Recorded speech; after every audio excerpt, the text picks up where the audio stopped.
Hey guys, so welcome to my list of 10 worst NES games. Now keep in mind, this is out of the 100 that I've played for the reviews. If you haven't watched which games I'm choosing from, it's all in the description. These are not the worst games ever for Nintendo, so if you're looking for the worst games ever, you'll probably be disappointed with this list. Although I'm sure one or two of them would make the worst ever list. A lot of these games weren't really horrible per se, but out of the ones I played, they were definitely the worst. So, on that note, let's get this list started.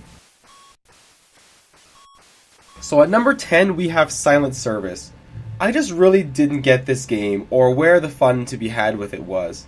I say all the time that I'm not really a fan of military simulators, and I just really don't find them that fun at all. And this one is a perfect example of just something I just am not interested in. It's not really any higher on the list. It's not really a bad game. It's just very unenjoyable for me. I think honestly I would rather sit down with a friend and play Battleship for hours over playing this game for 15 minutes. Because it's just not a great game. Number 9 on the list is Operation Wolf. Now once again, this game isn't terrible. It's just not good, and I played it with the controller, so I mean, if I played it with the gun, it'd probably be a little more fun, but I don't really see the fun factor to be had here. This game probably could have dodged this list if it just had a little bit of music, but hearing nothing but annoying sounds and gunfire and the sounds of metal being ricocheted off of really doesn't do it for me, and I find that it just gets really annoying after a while. I pretty much never wanted to play this game again after I finished reviewing it. Not because it was bad, just because I just have zero interest in playing it.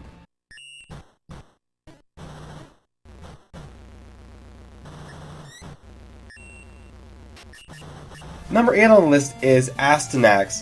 Now, if the name alone doesn't put you off, the giant sprites and the horrible hit detection in this game, and the overall ugly look of it probably will. Unlike the last game I just talked about, this game actually has decent music, but the music is probably its only redeeming factor. I really don't think this game is the worst game, but there's way more games that are the same genre that are just better and just have so many things going for them instead of this one. So this is one that I definitely recommend you probably stay away from. Number 7 is Rocket Ranger. Now I found with this game is trying to do too many things at once and failing with all of them. It's just a very meh kind of game, and when I played it for my 5-minute review, I really wish I hadn't played it at all. It's just not worth your time. Number 6 is Stealth ATF, and this is probably the least fun flight simulator on this system so far that I've played. There might be others, but I've played like 3 or 4 so far, and this one definitely is not good at all. I would much rather play Top Gun 1 and 2 than play this one again, because those games are way better than this. Not to mention that the color scheme and the flying in this game are just super horrible. This is one definitely you'll want to skip.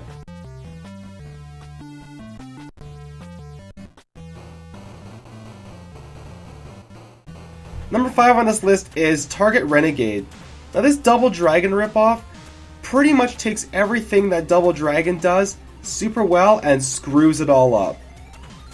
The fighting is nowhere near as good, and the main character does not look cool at all. He looks like a beefy arm guy who skipped leg day.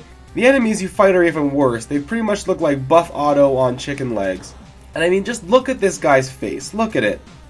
This is the face you will be making the entire game while you play. Just skip this one, guys. It's not worth it. Number 4 is Bad Dudes. Now, I really don't understand why anyone seems to like this game. A lot of people who play NES seem to really like this one, and I just don't at all. It's just a really poor beat 'em up with bad controls and meh music, and I hate the hit detection, and I hate how sluggish everything feels. This game scored even worse than Target Renegade, and you just heard how much I don't like Target Renegade. This is another one that you guys should probably skip.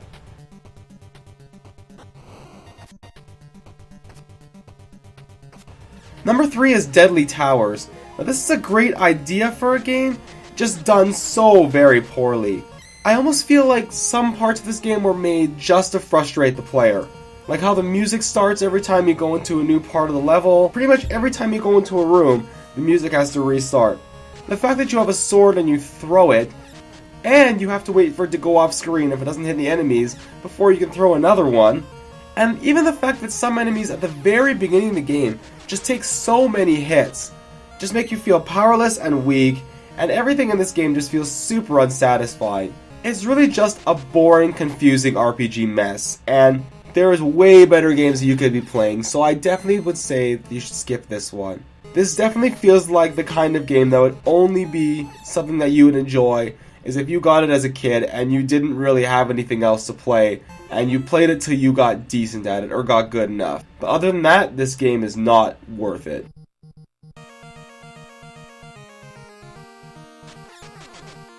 Number 2 on the list is Ghostbusters 2. Now this game probably doesn't deserve the number 2 spot on this list. It should probably score around 10 or 9, but it got number 2 because it's a game I really wanted to be good, but it just isn't, which is sad because Ghostbusters 2, the movie, is a pretty fun movie. Mind you, it's not as good as the first game, but it's still a very solid entry in the Ghostbusters series. The control of the gun in this game will just annoy you, and the fact that this game has pretty much just like 2 songs is just the icing on the terrible cake. It just really makes for a bad experience, and it's one of those games that you kind of have to play it to see how bad it is. Like, my explanation doesn't do justice if you're watching the footage. It's just not great. So I say with this game, just stay away.